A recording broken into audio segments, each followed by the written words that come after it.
Bueno, a continuación, el doctor Santiago Giraldo nos va a presentar una ponencia titulada El patrón nos manda saludes, posconflicto y reconciliación en la Sierra Nevada de Santa Marta.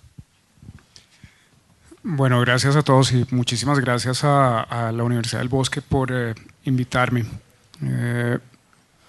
Hace aproximadamente 2 meses uno de mis colaboradores más cercanos me envió un mensaje de texto que se convirtió en el título de este documento. ¿Cuál patrón?, le pregunté yo. A lo que respondió, usted sabe, pues, el viejo. Y se refería a Hernán Giraldo Serna, antiguo jefe del bloque Resistencia Tayrona, hoy en día en la cárcel en los Estados Unidos. Al leer el mensaje ni siquiera supe qué pensar o sentir. Mi colaborador había sido uno de los escoltas de Hernán y su hermana es madre de uno de sus hijos, a través de la cual nos había llegado el mensaje desde la cárcel en Virginia, Estados Unidos. El mensaje que me llegó ilustra de una manera bastante clara algunas de las paradojas y dificultades inherentes al posconflicto y en general de los dilemas éticos y personales a los que nos vemos enfrentados quienes vivimos y trabajamos en zonas como estas. No hay respuestas fáciles a estos dilemas, ni solución para algunas de estas paradojas, y tampoco habrá perdón ni reconciliación en muchos casos. La discusión que sigue está basada en mi experiencia personal como investigador en la Sierra Nevada de Santa Marta durante los últimos 14 años. Y comencé a trabajar en la sierra a finales del 99, durante el apogeo de los grupos de autodefensa en la zona baja de la parte norte y el control guerrillero en la parte alta. Y durante años pues he transitado el corredor que sube por el río Buritaca y conduce al Parque Arqueológico de Teyuna, Ciudad Perdida. El camino arranca del pueblo conocido como Machete Pelado.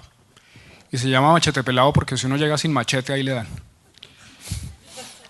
Que fue una de las bases de las fuerzas paramilitares de Hernán Giraldo cuando operaban en la zona.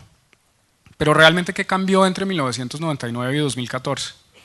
En el 2000, cuando fui por primera vez de trabajo a Ciudad Perdida, el entonces jefe del parque le tenía que dirigir a uno una carta que además había que entregársela a los comandantes de la zona, informándole que, abro comillas, el antropólogo Santiago Giraldo se dirigía a trabajar a Ciudad Perdida y por favor prestarle cualquier ayuda que requiera.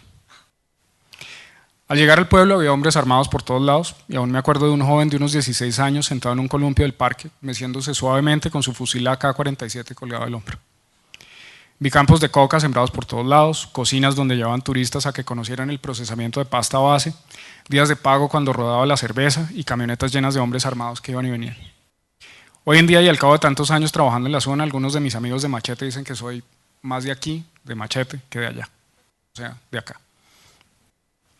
Después de los acuerdos y el proceso de desmovilización de 2006 y 2007, hace ya 8 años, ¿realmente qué hemos aprendido? La verdad, los poderes en la sombra no se van, que siempre habrá uno que otro grupo que maneje los negocios ilegales de la zona. Los que eran poderosos en aquella época siguen siendo poderosos, solo que ahora bajo el manto de la legalidad, que necesariamente habrá impunidad, puesto que es imposible iniciar procesos a todos los implicados. Unos pocos pagarán penas. De los aproximadamente 74 guías que trabajan en el camino a Teyuna, Ciudad Perdida, unos 32 son desmovilizados y reinsertados. Otros reinsertados son mototaxistas. Algunos volvieron a labores agrícolas y cambiaron sus cultivos de coca por cacao y café. Algunos simplemente cambiaron de organización. Entre los niños que crecieron viendo el orden paramilitar, algunos decidieron vincularse a otras organizaciones que operan en la zona ya como adultos. Queda una extensísima gama de grises, una neblina complicada en la que a veces es imposible saber quién le hizo qué a quién con algún grado de certeza y por qué razones. Hay ciertos silencios que son difíciles de penetrar y todos convivimos con nuestras memorias de aquellas épocas difíciles de distintas formas. No es posible generar verdad ni reparación por decreto, solo desde la autonomía y decisiones que toman las distintas personas al pasar los años. Y solo el paso del tiempo hace que ciertas heridas se difuminen y se borren. Los antiguos jefes paramilitares, y voy a tratar de cerrar aquí, que quedan en la zona, me conocen y de vez en cuando nos tomamos una cerveza. Mi apellido se presta para confusiones interesantes, como cuando 3 de los hijos de Hernán y yo terminamos en la misma buseta camino a Santa Marta y nos detuvo la policía. Todos los pasajeros nos miraban después de que nos devolvieron las cédulas leyendo los nombres en alto. Algunos de los guías me molestan y me dicen que he podido trabajar tantos años ahí porque, abro comillas, su tío Hernán lo deja. Hacer las paces implica poder convivir con las consecuencias moralmente ambiguas de años de conflicto, con situaciones preocupantes para las que no tenemos soluciones inmediatas y con que a uno le manden saludos desde una cárcel a 4.000 kilómetros de distancia. La neblina de la guerra, la verdad, solo se disipa muy, muy lentamente, y es en ese momento donde podemos ver las ruinas de la paz y todo el trabajo que queda por hacer. Gracias.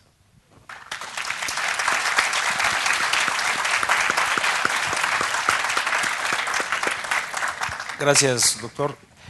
Me gustaría preguntarle sobre estos poderes en la sombra a los que usted alude en su exposición, que por cierto está escrita muy en género de crónica, me parece muy periodística. Estos poderes en la sombra que son producto, digamos, de este proceso de paz con el paramilitarismo, pudieran repetirse en el proceso de paz con la FARC, es decir, en las regiones hay poderes fácticos que siguen operando más allá de que estén en un marco legal o ilegal. Sí, eso es clarísimo y ha ocurrido en todas las sociedades en posconflicto, o en la transición de un conflicto abierto, armado, a un conflicto democrático o a una democracia agonista, como la llamaba Sergio de Zuviría.